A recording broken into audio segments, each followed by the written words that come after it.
Hello, আসসালামু আলাইকুম। সোনারগাঁ ইউনিভার্সিটির দ্বিতীয় কনভোকেশন উপলক্ষে আমি কিছু পরিবেশমূলক কাজ করতে যাচ্ছি।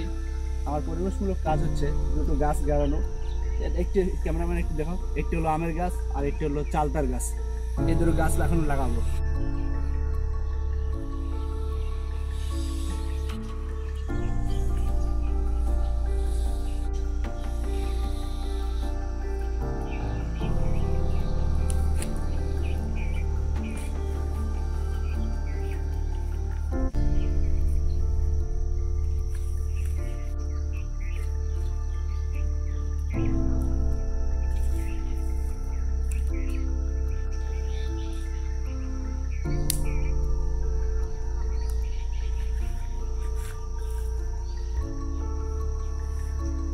ব্যাস, ধন্যবাদ সাথে থাকার জন্য।